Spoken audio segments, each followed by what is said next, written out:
tout le monde, j'espère que vous allez bien, ça fait un moment qu'on s'est pas vu sur la chaîne YouTube, ça me fait plaisir de vous retrouver, et je tenais à remercier toutes ces personnes qui se sont abonnées à ma chaîne depuis tout ce temps, ça me fait très plaisir, ça m'encourage, j'espère que le contenu vous plaît et qu'il continuera de vous plaire.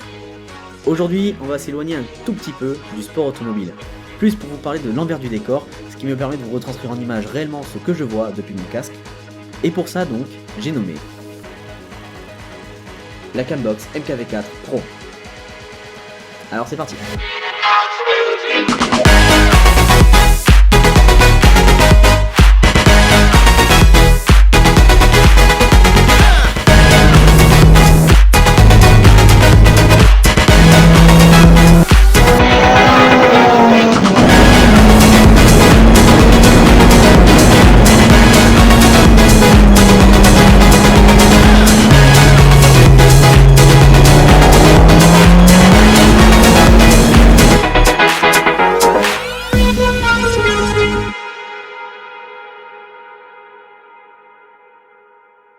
Cette vidéo va se décomposer en plusieurs points. Dans un premier temps, nous allons faire l'unboxing ensemble de la Cambox V4 Pro afin de voir ce qu'il y a dans la boîte. Dans un deuxième temps, nous allons parler de ses spécificités et savoir de quoi elle est capable. Dans un troisième temps, un comparatif des deux modèles, la V3 et la V4 Pro, afin de voir la différence et l'évolution qu'il y a entre les deux. Juste avant de conclure, je vais vous montrer ce que j'étais obligé de faire sur la V3 en termes de colorimétrie pour me rapprocher au plus proche de la réalité, alors que sur la V4 Pro, c'est waouh, c'est carrément autre chose. Et en cinquième point, donc pour conclure, eh bien le prix, ce que j'en pense, mon avis personnel, est-ce que ça vaut le coup ou non? Concernant l'unboxing, je vais être totalement transparent avec vous, je l'ai déjà déballé, déjà utilisé, c'est vraiment dans le but de vous montrer ce que vous retrouvez dans la boîte lorsque vous la recevez chez vous. Dans un premier temps, vous retrouvez ici le package général avec la caméra à l'intérieur, et ensuite un étui qui va vous permettre de la transporter partout où vous voulez. On va commencer avec l'étui, donc là on retrouve un petit mousqueton pour pouvoir la transporter sur vous, sur un sac à dos, sur n'importe quel support pour vous déplacer. Ici, le petit zip pour ouvrir l'étui, vous retrouvez donc un petit chiffon signé Cambox avec le logo derrière pour pouvoir nettoyer l'objectif si jamais il est un peu sale. On retrouve donc ici un autre étui en tissu plus facile pour la transporter, qui là aussi est dessiné avec la caméra dessus. Et à l'intérieur vous retrouvez donc une batterie externe qui va vous permettre de vous recharger avec ici un voyant de charge pour recharger votre caméra lorsque vous êtes en extérieur et que vous n'avez pas de prise à proximité. Pour la caméra en elle-même, tout simplement pour ouvrir le carton, il suffit de faire coulisser comme ceci. Donc celui-ci je vais le mettre de côté. History begins now, l'histoire commence maintenant et vous retrouvez donc la caméra bien présentée ici. Pour l'enlever tout simplement, hop, vous faites glisser. La caméra de toute façon est amovible. Ensuite, une fois que la caméra est enlevée, vous pouvez enlever donc le premier carton. On retrouve à l'intérieur du coup deux velcro qui va vous permettre d'accrocher la caméra sur tous vos supports, que ce soit donc le casque, le casquette. Cambox propose énormément de supports différents, énormément d'idées du moins en tout cas. Welcome, design by Cambox, bienvenue, designé par Cambox.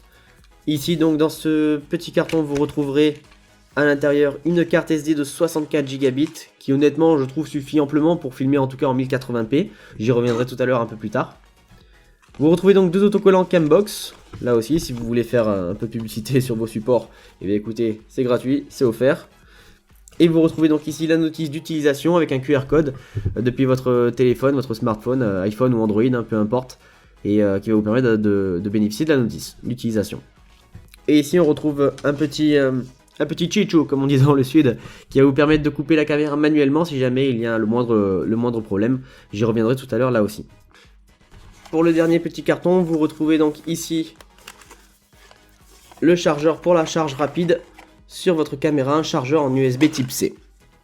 Voilà en ce qui concerne tous les éléments concernant la caméra.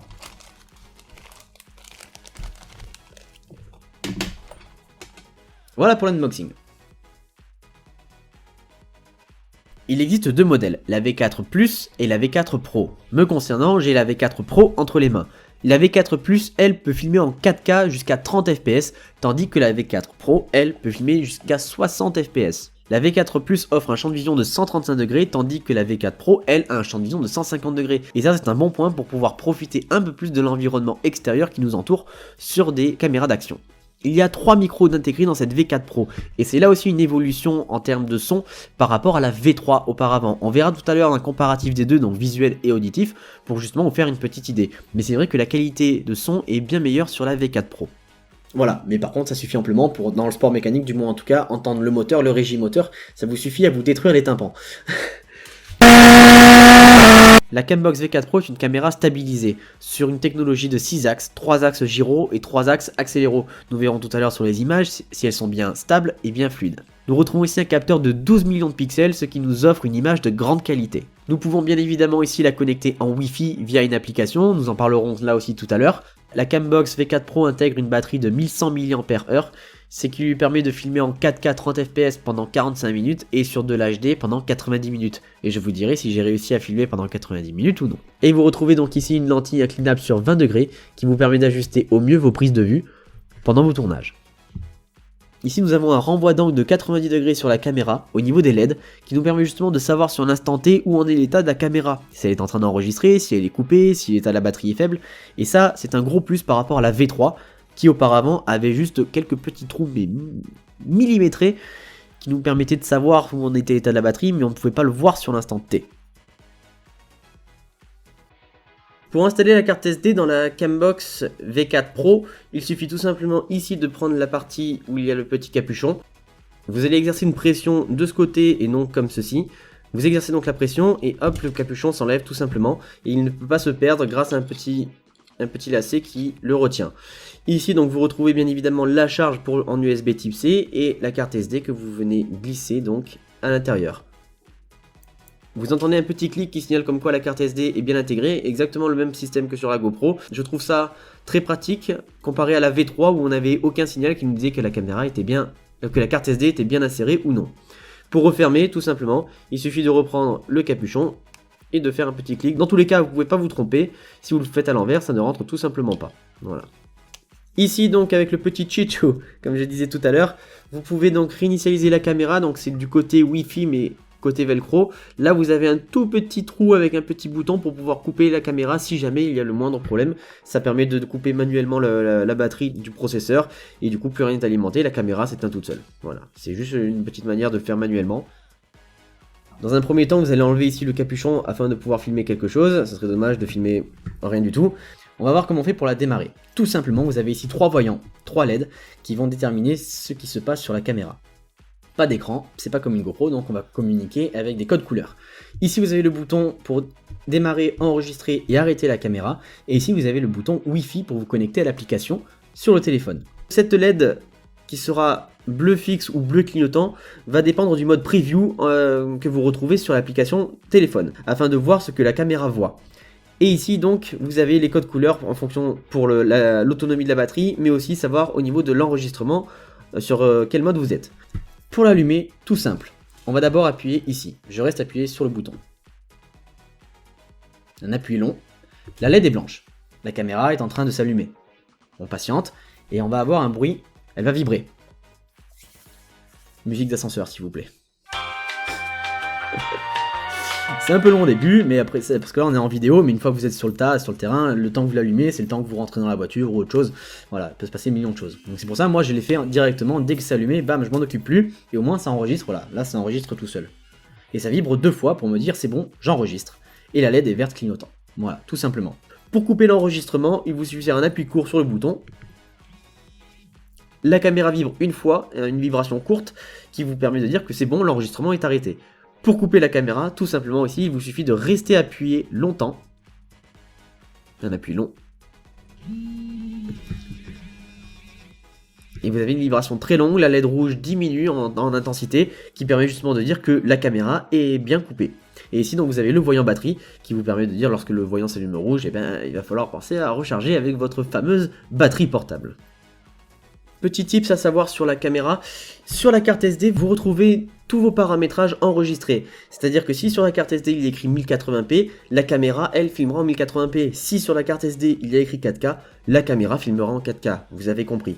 Du coup dans votre carte SD vous retrouvez ce petit fichier qui vous permet d'ajuster manuellement toutes les valeurs au cas où l'application ne fonctionnerait pas. Ce qui a été mon cas en tout cas sur mon Android. J'ai dû dans un premier temps passer par cette partie manuelle jusqu'à ce que je trouve quelqu'un qui avait un iPhone pour pouvoir paramétrer exactement tout ce que je devais modifier. Pour installer la Cambox, tout simplement, eh bien, écoutez, je vais prendre exemple sur mon casque qui est juste ici, un Arai GP6S On va ici ouvrir donc la visière. Ici on retrouve donc le velcro qui est situé juste ici. Il suffit simplement de positionner la caméra comme ceci, d'enlever le capuchon. Et une fois que la cambox est mise, elle n'est franchement pas gênante du tout. Bon là je l'ai un peu décalé, mais dans l'idée voilà, ça ressemble à peu près à ça. Et la caméra ne me gêne absolument pas. Ouais on dirait les Daft Punk ouais.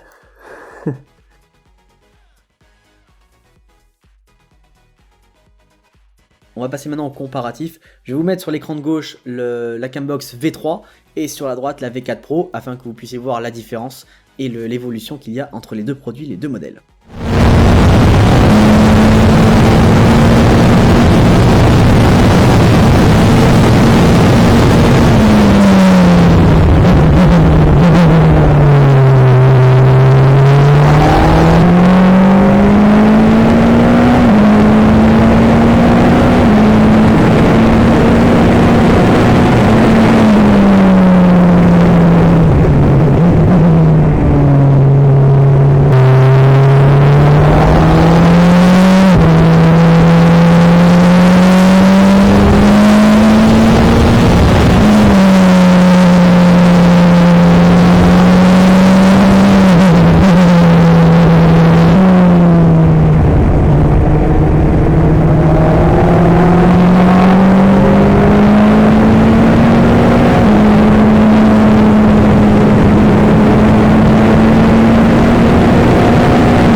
Allez, donc là maintenant, on va passer sur la différence de colorimétrie que je devais appliquer sur la V3 auparavant.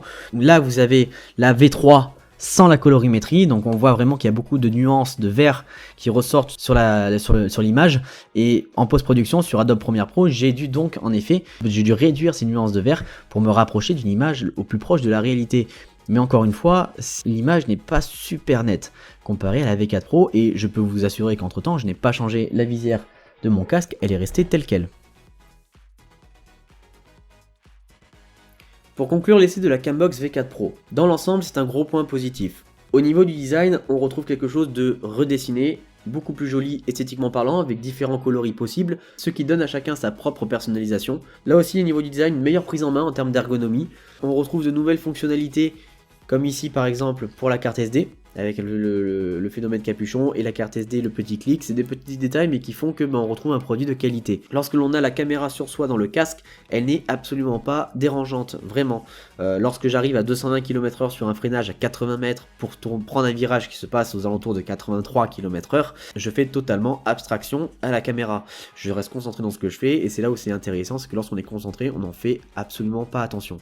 Si bien sûr j'ai les yeux, je la regarde, oui, je vais savoir qu'elle y est, mais sinon, honnêtement, elle ne m'a pas dérangé une seule fois. Et elle est même moins dérangeante que la V3, elle se voit moins. Donc ça, c'est vraiment très très bien fait. Au niveau du code couleur, là aussi, on retrouve un produit qui est beaucoup plus distinctif par rapport à la V3. Pour ceux qui n'ont pas connu la V3, vous avez des tout petits trous percés, mais c'est vraiment de l'ordre d'un petit millimètre, et vous ne saviez pas trop à quoi ça correspondait. Parfois même, vous voyez toutes les couleurs allumées. Et c'était compliqué de savoir où on en était réellement. Là, le code couleur vous permet vraiment de savoir où vous en êtes. Si vous enregistrez, si vous enregistrez pas, vous savez ce que vous faites. Même chose pour ceux qui se demanderaient si les LED peuvent déranger lorsque l'on roule. Moi j'ai roulé 2 jours avec l'intensité des LED normale, ça ne m'a pas du tout dérangé. Maintenant j'imagine que si on roule de nuit pour les motards ou autres sur la route, ça pourrait poser souci. Vous en faites pas, sur l'application vous pouvez choisir de diminuer l'intensité des LED, voire les couper. Et dans ce cas, si vous coupez le code couleur, vous pouvez toujours fonctionner avec le code vibratoire, avec les vibrations de la caméra. Donc ça, c'est aussi une liberté de choix, je trouve, que propose la marque, et ça, c'est plutôt cool. Concernant l'application, j'ai envie de vous dire, l'application en soi, j'ai pas grand chose à dire, elle est très bien, très intuitive, on comprend tout de suite ce qu'il faut faire, et on comprend tout de suite à quoi correspond chaque paramétrage. Donc ça, c'est un point positif. Cambox annonce 1h30 d'autonomie pour la batterie en 1080p 60 fps, je confirme, c'est validé, les 1h30, elle les a tenues. J'ai fait 3 sessions de 30 minutes avec la Formule Renault 2.0 sur circuit, et je n'ai eu aucun problème. Au bout de la 3ème session de 30 minutes, une petite LED rouge est apparue, clignotant doucement pour me dire écoute, la batterie est faible, il va falloir songer à me recharger. Donc oui, je confirme, 1h30, elle est tient. Le prix, point faible, point fort, c'est difficile à dire. J'ai envie de vous dire point faible dans le sens où on ne retrouve pas la même stabilisation que l'Hyper Smooth sur une GoPro. Après, attention, c'est un peu du chipotage. On retrouve une stabilisation qui, je trouve, est très bien sur la Cambox V4 Pro. Ça reste du détail, ça ferait la petite différence que je dirais au niveau des points faibles. Maintenant, le prix qui peut être aussi justifié, c'est déjà la qualité des matériaux. On retrouve encore une fois une qualité vidéo qui est énorme par rapport à la V3 auparavant. Donc ça, c'est un énorme plus sur cette caméra. En 4K, 1080p, 60 fps, on retrouve une image très fluide et de très très bonne qualité. Donc là on rentre vraiment dans la cour des grands avec la V4 Pro pour la marque Cambox. Ça c'est cool pour eux, c'est cool aussi pour nous, pour les utilisateurs en vue première personne. C'est un très gros point positif pour cette caméra. Le champ de vision qui augmente, on passe à 150 degrés d'angle, c'est très bien. Ça nous permet de visualiser beaucoup plus les éléments de l'environnement qui nous entoure. Et bien évidemment, le prix est variable en fonction de ce que vous pouvez choisir sur leur site. Ils proposent plusieurs packs d'accessoires différents, donc on a pu voir tout à l'heure, l'étui, tout ça. Ça va dépendre de quelle formule vous choisissez.